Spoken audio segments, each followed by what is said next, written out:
Hello, good morning to all of you. I am Professor and Dr. P. Surendra Padya speaking from Bangalore. ಈಗ ನಿಮಗೆ 8ನೇ ಭಾವದ ಗುಟ್ಟು ಹೇಳಲಿಕ್ಕಿದ್ದೇನೆ. ಯಾವುದೇ ಇರ್ಬೋದು. ಈಗ ಇಲ್ಲಿ ಒಂದು ತೋರಿಸಿದ್ದೇನೆ. ನನ್ನದೇ ಕುಂಡಲಿ ಮಿಥುನ ಲಗ್ನ 8ನೇ ಭಾವದಲ್ಲಿ ರಾಹು ಇದ್ದಾನೆ. ಕೇತುಯಲ್ಲಿ ಕುಟುಂಬ ಸ್ಥಾನದಲ್ಲಿ. ನೋಡಿ, ಕೇತುಗೆ ತಲೆ ಇಲ್ಲ, ಬಾಡಿ ಉಂಟು. ರಾಹುವಿಗೆ ತಲೆ ಉಂಟು, ಬಾಡಿ ಇಲ್ಲ. ಆದರೆ ನಾನೆಲ್ಲೋ ಓದಿದ ಹಾಗೆ ಅವರಿಗೆ ಆ ಕಡೆ 3 ಈ ಕಡೆ 3 ಮನೆಗೆ ಇನ್ಫ್ಲೂಯೆನ್ಸ್ ಯೂಸ್ ಮಾಡ್ತಾರೆ, ಬೋತ್ ರಾಹು ಮತ್ತು ಕೇತು. ನಮ್ಮ ಪರಾಶರ ಪ್ರಕಾರ ರಾಹುಗೆ ಗುರುವಿನಂತೆ 5, 7, 9 7 ನೇರ ದೃಷ್ಟಿ ಎಲ್ಲ ಗ್ರಹಗಳಿಗೂ ಉಂಟು, 5 ಮತ್ತು 9 ಇದೆ ಅಂತ. ಇಷ್ಟರವರೆಗೆ ನಾನು ಅದನ್ನೇ ಹೇಳ್ಕೊಂಡೇ ಬಂದಿದ್ದೇನೆ, ಎಲ್ಲೂ ತಪ್ಪು ಅನಿಸ್ಲಿಲ್ಲ. ಆದರೆ ಇದು ಕೂಡ ನನಗೆ ಸರಿ ಅನಿಸ್ತು. ಯಾಕಂದರೆ astrology is a vast subject. ಯಾವ ಹುತ್ತದಲ್ಲಿ ಏನಿದೆ ಅಂತೇಳಿ ಗೊತ್ತಾಗೋದಿಲ್ಲ. ನೀವು ಓದ್ತಾ ಇರಬೇಕು, ಕೇಳ್ತಾ ಇರಬೇಕು, ಯಾರು ಏನು ಹೇಳಿದ್ದಾರೆ ಅದನ್ನು ನೀವು ನಿಮ್ಮ ನಾಲೇಜಿನ ಮಟ್ಟದಲ್ಲಿ ತಿಳಿದರೆ ಬೇರೆಯವರಿಗೆ ಹೇಳಬೇಕು. ಈಗ ನನಗೆ ಅದು ಒಳ್ಳೆಯದನಿಸ್ತು. ಕಾಲಪುರುಷನ ಕುಂಡಲಿ ಮೇಯ್ನಾಗಿ ತಗೊಳ್ತಾರೆ. ನಾನು ಹೇಳ್ತಾ ಇರ್ತೇನಲ್ಲ, ಕಾಲಪುರುಷನ ಕುಂಡಲಿ ಭಾವಾತ್ ಭಾವ, ತನೇಜ ನಮಗೆ ಗುರು.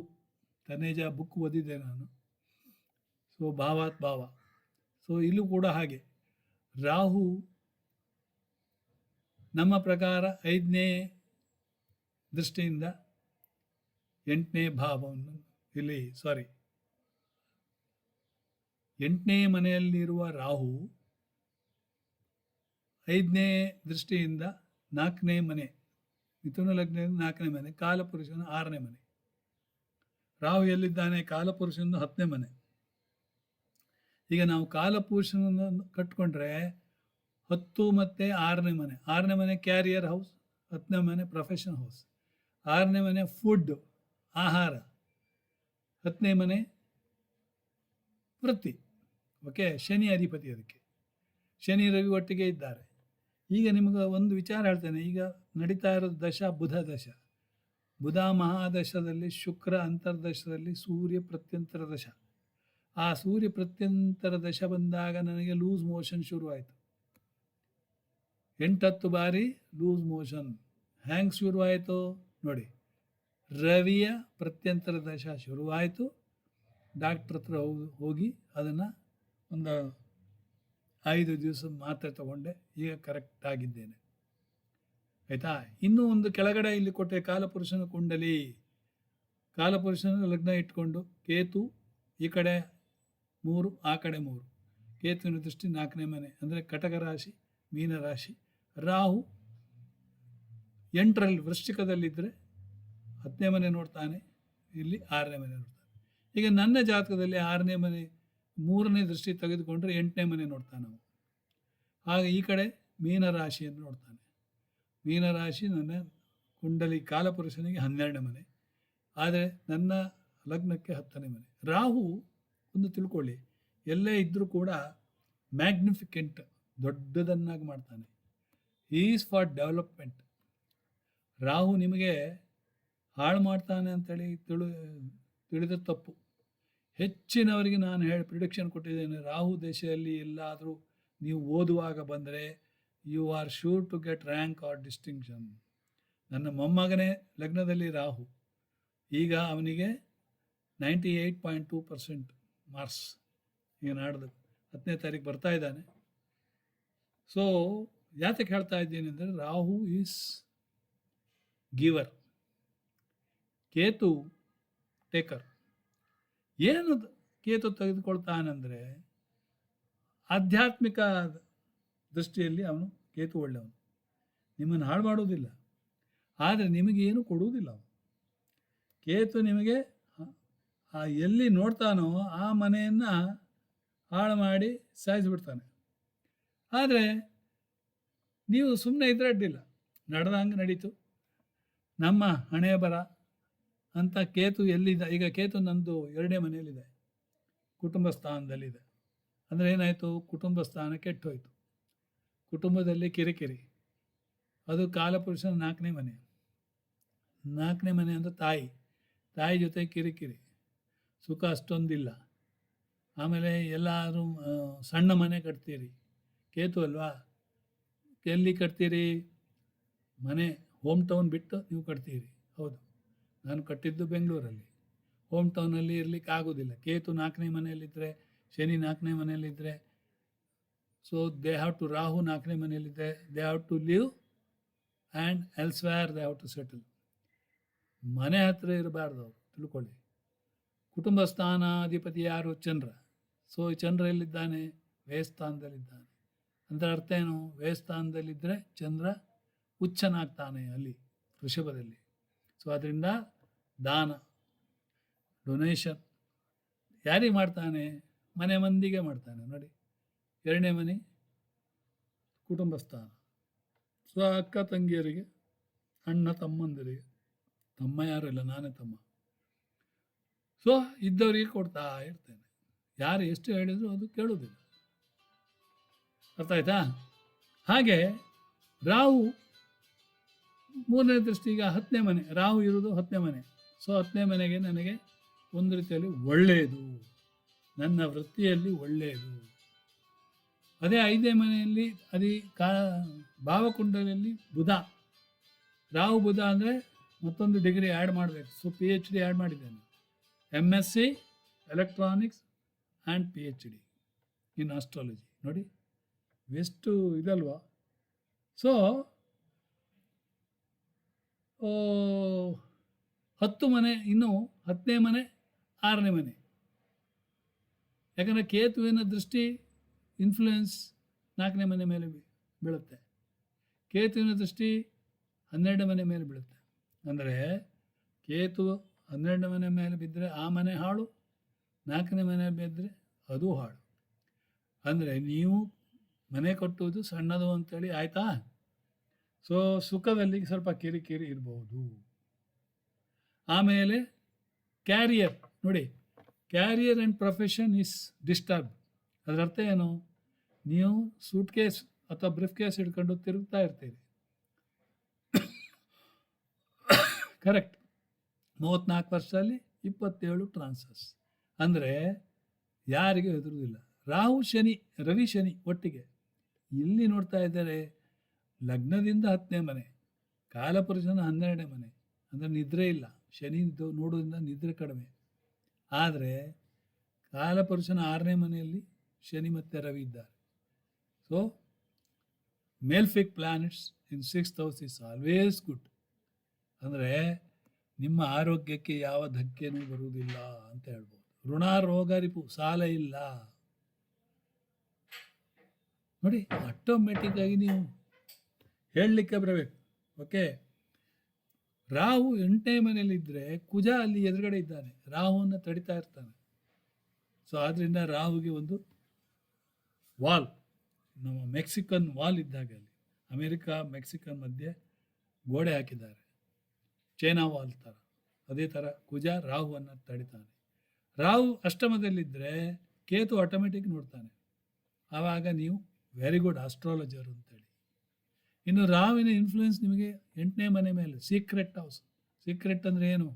ಅದು ಅಷ್ಟಮಂಗಲ ಪ್ರಶ್ನೆ, ತಾಂಬೂಲ ಪ್ರಶ್ನೆ, ಕವಡಿಕೆ ಶಾಸ್ತ್ರ, ರೀಕಿ ಟೆಕ್ನಿಕ್, ಆಕ್ಯುಪ್ರೆಷರ್ ಥೆರಪಿ, ಇದೆಲ್ಲ ನಿಮ್ಗೆ ಗೊತ್ತಿರಬೇಕು.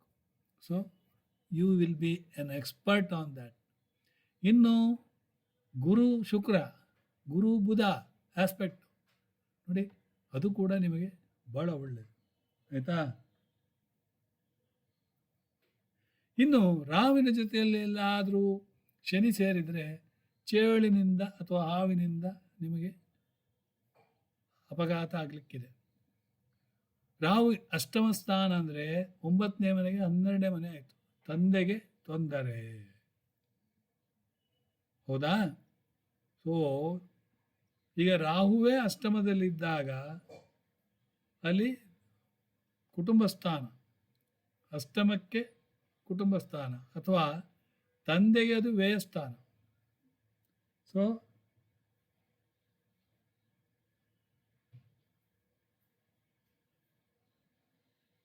ತಂದೆಗೆ ಅಪಾಯ, ಗಂಡಾಂತರ ಜಾಸ್ತಿ. ಯಾಕಂದರೆ 12ನೇ ಮನೆ ರಾಹು ಬಂದಲ್ಲ, ಒಂದು ವೇಳೆ ರಾಹು ಅಷ್ಟಮದಲ್ಲಿದ್ದರೆ, ಸೊ ಆವಾಗ ತಂದೆಗೆ, ಅಥವಾ ಅವರು ಹಾವಿನಿಂದ ಬೈಟ್ ಕಚ್ಕೊಳ್ಬೋದು.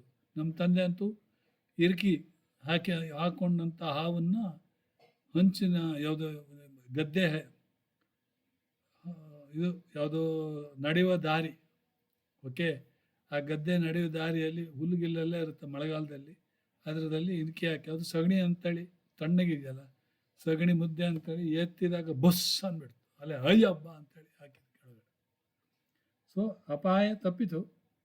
ಸೊ ಯಾಕೆ ಹೇಳ್ತಾ ಇದ್ದೀನಿ ಅಂದರೆ, ಅದು 8ನೇ ಮನೆ, 12ನೇ ಮನೆ, 9ನೇ ಮನೆಗೆ 12ನೇ ಮನೆ, ಇನ್ನು 9ನೇ ಮನೆಗೆ 4ನೇ ಮನೆ ಪ್ರಾಪರ್ಟಿ ಹೌಸ್. ಓಕೆ, ತಂದೆ 4ನೇ ಮನೆ ಪ್ರಾಪರ್ಟಿ ಹೌಸ್. ಸೊ ಅದು ಅಲ್ಲಿ ಏನಾದರೂ ಕೇತುವಿನ ದೃಷ್ಟಿ ಇದೆ, ಕೇತುವಿನ ದೃಷ್ಟಿ ಇದ್ದ ಕೂಡಲೇ ಅಲ್ಲಿ ತೊಂದರೆ ಆಗ್ತದೆ ಅಂತ ಹೇಳ್ಬೋದು. ಓಕೆ,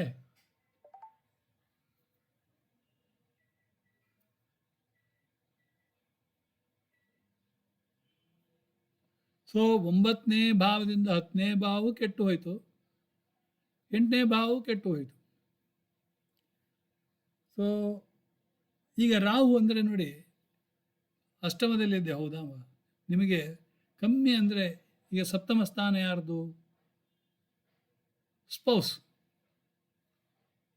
ಸ್ಪೌಸಿನ 2ನೇ ಮನೆಯಲ್ಲಿ ರಾಹು, ಅಂದರೆ ಅವರಿಗೆ 3 ಲ್ಯಾಂಗ್ವೇಜ್ ಗೊತ್ತಿರಲೇಬೇಕು ಅಂತ.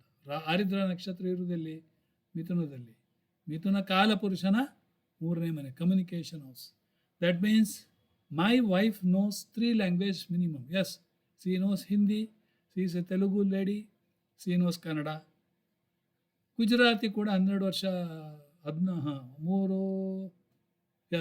ವರ್ಷ, 4 ಮೂರಲಿ 12 ವರ್ಷ ಇದ್ದಿಂದ ಗುಜರಾತಿ ಕೂಡ ಅವಳಿಗೆ ಬರ್ತದೆ. ಸೊ ಇನ್ನು ಅಷ್ಟಮದಲ್ಲಿ ರಾಹು ಇದ್ರೆ ಏನಾಗ್ತದೆ, ಪುತ್ರ ದೋಷ ಬರ್ತದೆ ಅಂತ. ಮಕ್ಕಳು ಲೇಟ್ ಆಗ್ಬೋದು, ಹೆಣ್ಣು ಹುಟ್ಬೋದು, ಎಬಾರ್ಷನ್ ಆಗ್ಬೋದು, ಇದೆಲ್ಲ ಒಂದು ರೀತಿಯಲ್ಲಿ. ಇನ್ನು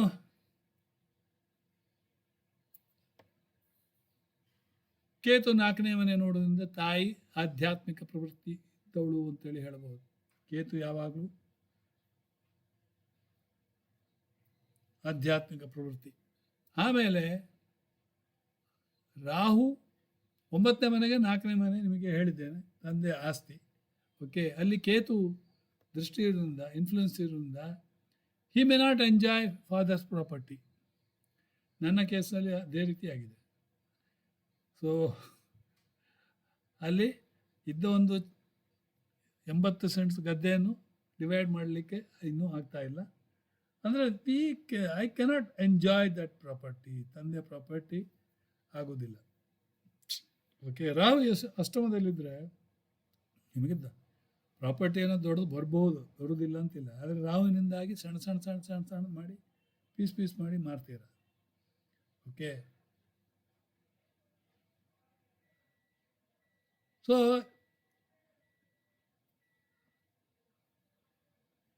ಈಗ ಸ್ಪೌಸಿನ ಸಿಬ್ಲಿಂಗ್ಸಿಗೂ ನಾವು ಹೇಳ್ಬೋದು. ಲಗ್ನದ 7ನೇ ಮನೆ ಸ್ಪೌಸ್, ಸಿಬ್ಲಿಂಗ್ಸ್ 3ನೇ ಮನೆ. ಓಕೆ, ಸೊ ಇದೇ ರೀತಿ ನೀವು ಭಾವ ತಗೊಂಡ್ರೆ ಆ ರೀತಿಯಾಗಿ ಪ್ರತಿಯೊಂದು ನೀವು ಒಂದೊಂದೇ ಸರಿಯಾಗಿ ನೀವು ವಿಶ್ಲೇಷಣೆ ಮಾಡ್ತಾ ಹೋಗ್ಬೋದು. ಸೊ ರಾಹು 8ನೇ ಮನೆಯಲ್ಲಿದ್ದರೆ ನಿಮಗೆ ಸೀಕ್ರೆಟ್ ಇನ್ಕಮ್, ಬಾಡಿಗೆ ಇನ್ಕಮ್ ಬರ್ಬೋದು, ಜ್ಯೋತಿಷಿ ಇನ್ಕಮ್ ಬರ್ಬೋದು, ಸ್ಯಾಲ್ರಿ ಇನ್ಕಮ್ ಅಂತೂ ಇದ್ದೇ ಇದೆ. ಸೊ ನನಗೊಂದು 3 ಇನ್ಕಮ್ ಬರ್ತಾ ಇದೆ ಅಂತೇಳಿ ಹೇಳ್ಬೋದು. ರಾಹು ಅಂದರೆ 3, ಕೇತು ಅಂದರೆ 5. ಯಾಕೆ? ಕೇತು ಮೇಷದಿಂದ ಅಶ್ವಿನಿ ನಕ್ಷತ್ರ ಶುರುವಾಗೋದು, ಆದರೆ ಅದು ಹೆಡ್, ತಲೆ.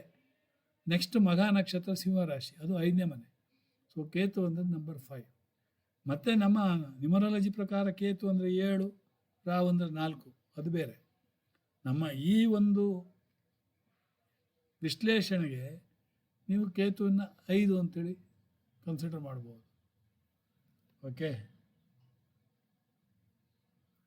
ರಾಹು ಯಾವಾಗಲೂ ಪರದೇಶ, ಮ್ಲೇಚ್ಛರನ್ನು, ರಾಹು ಇದ್ದರೆ ಇಂಟರ್ ಕ್ಯಾಸ್ಟ್ ಮ್ಯಾರೇಜ್, ಸಪ್ತಮದಲ್ಲಿದ್ದರೆ ಇಂಟರ್ ಕ್ಯಾಸ್ಟ್, ಬೇರೆ ಜಾತಿಯೊಡನೆ ಮದುವೆ ಆಗ್ತದೆ.